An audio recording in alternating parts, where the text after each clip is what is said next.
नमस्कार दोस्तों, success study Baloda YouTube channel में आपका स्वागत है। आज के इस वीडियो में हम लर्निंग आउटकम्स आधारित लर्निंग गेम सामग्री यानी ब्रिज कोर्स, जिसे हम N-1 सामग्री के नाम से भी जानते हैं, इसके अंतर्गत कक्षा 8 के लिए विषय गणित में जो लर्निंग गेम निर्धारित किया गया है उसके अंतर्गत वर्कशीट नंबर 26 को आज हम हल करना सीखेंगे। तो चलिए शुरू करते हैं हम आज का वीडियो। आज की जो वर्कशीट है उसका शीर्षक है भिन्न एवं दशमलव को प्रतिशत के रूप में लिखना। देखिए, जब भी किसी भिन्न को, है ना, जब भी किसी भिन्न को प्रतिशत में लिखना होता है तो ध्यान रखिएगा कि हमेशा उसमें हम 100 का गुणा करते हैं। कितने गुणा करते हैं? 100 का गुणा करते हैं, चाहे वह भिन्न साधारण भिन्न हो, चाहे वह भिन्न दशमलव भिन्न हो। ठीक है ना। ये आपको ध्यान रखना है कि जब भी किसी भिन्न को प्रतिशत में बदलना है तो उसमें हम हमेशा 100 का गुणा करते हैं। क्लियर? चलिए, जैसे कि यहाँ पर एक उदाहरण दिया गया है कि 2/3 को प्रतिशत में लिखिए, है ना। तो 2/3 में 100 का गुणा किया है। अब इसका बटा कुछ नहीं, मतलब 1 है ना। जब अंश से हर आपस में कटते नहीं हैं, ऐसी स्थिति में अंश का अंश में गुणा कर देते हैं और हर का हर में गुणा कर देते हैं। जिसे 2 का हमने 100 में गुणा किया, कितना आ गया? 200। 3 एकम 3, तो 200/3 आ गया। ठीक है ना। अब 200 में 3 का हम भाग लगाते हैं तो 66 बार भाग जाता है और 2 शेष बच जाता है। तो इसमें लिखेंगे 66 सही 2/3 प्रतिशत। ये हो गया भिन्न के रूप में प्रतिशत। ठीक है ना। चलिए, अब इसी प्रकार के आगे हम प्रश्न हल करते हैं। पहला प्रश्न है कि 4/3 को प्रतिशत के रूप में लिखिए। ठीक है। अब भिन्न है 4/3, इसे बदलना है प्रतिशत में। तो जब भी किसी भिन्न को प्रतिशत में बदलना होता है तो उसमें हम 100 का गुणा करते हैं। कितने गुणा करते हैं? 100 का। क्लियर? चलिए, तो 4/3 गुणित 100/1। अब देख रहे हैं कि 100 और 4 3 से विभाजित नहीं हो रहे हैं, नहीं कट रहे हैं। तो ऐसी स्थिति में क्या करेंगे? अंश का अंश में गुणा करेंगे, यानी 4 का गुणा करेंगे 100 में, तो 400। 3 एकम 3, तो आपका आ जाएगा 400/3 प्रतिशत। ठीक है ना। अब क्या करेंगे कि 400 में हम 3 का भाग लगाते हैं। भाग लगाना आपको आता ही आता है ना। तो फिर भी एक बार मैं आपको बताता हूँ कि भाग कैसे लगाते हैं। ये 400 में हम जो है 3 का भाग लगाते हैं, है ना। तो 3 एकम 3, 4 में से 3 माइनस किया, बचा 1, 0 तारी 10 हो गए हैं, 3 तिया 9, है ना, बचा 1, आगे 0 फिर उतार लेंगे, 3 तिया 9। अब यहाँ शेष बचा 1, बचा ना। तो इसे हम क्या करेंगे? भिन्न रूप में जैसे लिखेंगे, ये जो भागफल है ये हम लिख दिया पहले 133। क्लियर? और जो शेषफल है ये लिखेंगे अंश के रूप में, और जो भाजक है जिसका हम भाग लगाते हैं ये लिखेंगे हर के रूप में। इसलिए मैंने भाग करके आपको सिखाया है कि भाग के द्वारा हम जो है किस प्रकार से मिश्रित भिन्न के रूप में लिख सकते हैं। तो यह 133 सही 1/3 प्रतिशत। अब यदि हम इसको दशमलव व्यक्त करना चाहें तो आगे दशमलव लगा करके यहाँ तक हम ज्ञात कर सकते हैं, दशमलव के बाद 2 अंक तक, तो 133.33 प्रतिशत आता है। ये इसका लास्ट उत्तर हो गया। ठीक है ना। वैसे यहाँ भी करते हैं तो हमारा उत्तर सही है, लेकिन हमें जहाँ तक हो सके पूरा नॉलेज हमें होना चाहिए। ठीक है ना।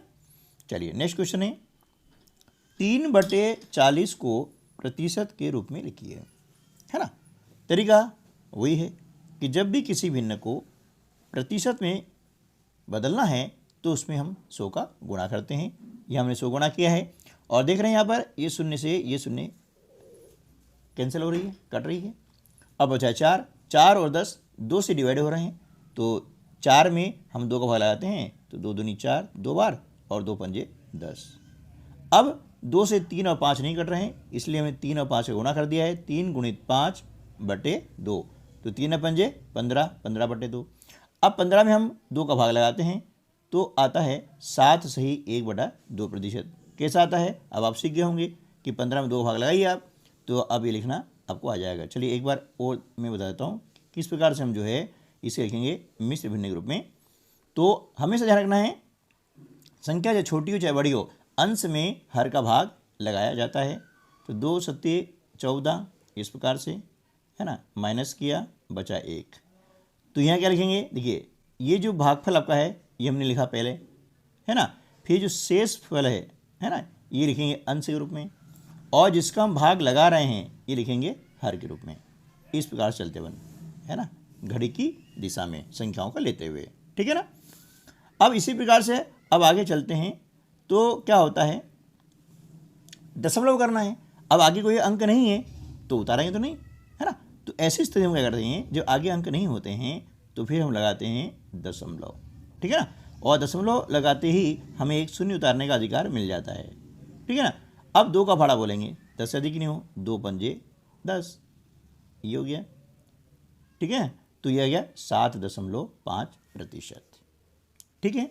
इस प्रकार से नेक्स्ट क्वेश्चन है 7/25 को प्रतिशत के रूप में लिखिए, है ना। तो 7/25 में हमने 100 का गुणा किया है, 25 चौके 100 यानी 25 से 100 4 बार कटता है, काट दिया हमने।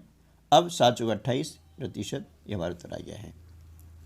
अगला है 0.25 को प्रतिशत के रूप में लिखिए। मैंने भी बताया वो कि भिन्न चाहे कोई से भी हो, चाहे दशमलव भिन्न हो चाहे वो साधारण भिन्न हो, जब भी उसे बदलना हो प्रतिशत में तो हमेशा हम 100 का गुणा करते हैं। तो हमें क्या करना है कि यहाँ पर 0.25 को, है ना, प्रतिशत में बदलना है। तो इसमें हम क्या करेंगे, 100 का गुणा करते हैं, ठीक है ना। अब जब गुणा करें ना, तब हम क्या है ये भूल जाएं कि इसमें दशमलव है ना। जिस प्रकार से हम बिना दशमलव गुणा करते हैं वैसे पहले हम क्या करें, गुणा कर लें। जब जिसे 25 में 100 गुणा करते हैं तो आपको मालूम है सीधा 25 लिखा, और शून्य वाली संख्या गुणा करना बहुत आसान होता है, जितनी शून्य लाभ लिख दीजिए। अब क्या करेंगे, बस गुणा करने के बाद फिर हमको देखना है दशमलव। हम देखेंगे कि दशमलव के दाईं ओर, है ना, कितने अंक हैं, मतलब इस तरफ, दाईं ओर मतलब इस तरफ, है ना, दशमलव के दाईं ओर हम देख रहे हैं 2 अंक हैं। तो क्या करेंगे, इस गुणनफल में दाईं ओर से 2 अंक हम छोड़ेंगे, 1 और 1 2, और इसके बाद में हम लगा देते हैं दशमलव। तो कितना आ गया, 25.00, ये आ गया ना। अब दशमलव बाद में केवल 0 हैं, है ना, केवल 0 हैं, तो उसका कोई मतलब नहीं होता है। तो उसे हम लिखेंगे इस प्रकार से 25%, यानी ये और ये दोनों सेम है, इसमें कोई अंतर नहीं है, ठीक है ना। चलिए नेक्स्ट, इसी प्रकार से हम आगे करते हैं। तो 0.50 को प्रतिशत के रूप में लिखिए।